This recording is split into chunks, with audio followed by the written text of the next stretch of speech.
O primeiro Centro de Innovación Social de Galicia da Deputación desenvolve ata finais do mes o curso Community Management para impulsar os autónomos e PMEs da provincia coas redes sociais. O obxectivo é que os participantes coñezan de forma personalizada as claves para acadar o éxito na rede, fórmulas usadas por compañías como a da multinacional estadounidense Dell, que tras introducirse en Twitter obtivo $3 millóns en vendas directas. Innóvate, innóvate, innóvate.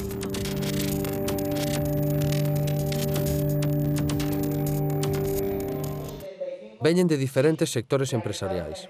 Son autónomos e empresarios de toda a provincia que participan no curso sobre redes sociais que imparte o INLugo.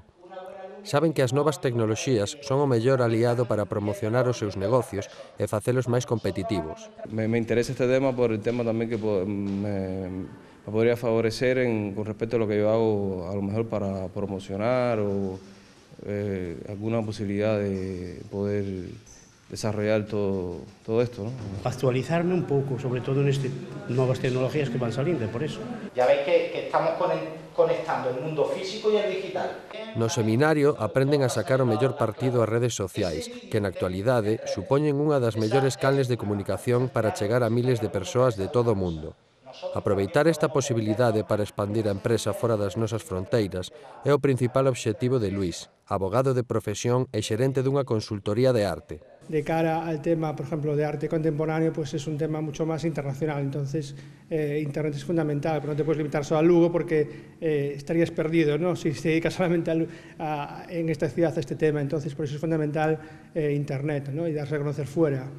Outros buscan satisfacer a demanda dos seus clientes, como é o caso de Susana. Más que nada para ofrecer un servicio a nuestros clientes. También puede ser para una promoción interna, pero básicamente es para poder ofrecer servicio de redes sociales a nuestros clientes. O fin formativo é pôr en coñecemento dos participantes, en cada caso en particular, as claves para acadar o éxito na rede. Fórmulas como as xa usadas por compañías mundiais como a multinacional tecnolóxica Dell, que tras introducirse en Twitter obtivo $3 millóns en vendas directas. Pero creo que está muy bien, que son cursos interesantes y que son gratuitos, también está muy bien, lógicamente, ¿no? Muy interesante, sobre todo para personas que estamos todavía activos e que queremos mellorar na nosa actividade mellor. Este curso encádrase dentro do Programa Tecnolóxico Provincial Innóvate 2, financiado nun 70% con fondos europeos. Difundir os recursos e valores das reservas da biosfera Terras do Miño e os Ancares é o obxectivo do plan de actuación que puxo en marcha a Deputación de Lugo. O proxecto, dotado con €1 millón que financia nun 80% o Estado, pretende garantir a conservación destes espazos protegidos pola UNESCO e impulsar o seu desenvolvemento sostible. A deputada de Medio Ambiente e Enerxías Renovables, Sonsoles López Izquierdo, presentou este xoves un ciclo de 5 xornadas que dará comezo o vindeiro día 9 para abordar a política agraria común. O programa continuará con senllas sesións adicadas ao cooperativismo, a demografía e a xestión de residuos. Ademais, está prevista a celebración dunhas xornadas lúdico-formativas para escolares sobre o complexo húmido Terrachá. As persoas interesadas en asistir poden inscribirse mediante chamada telefónica ou enviar un correo electrónico. Todas as actividades son de acceso libre e gratuito.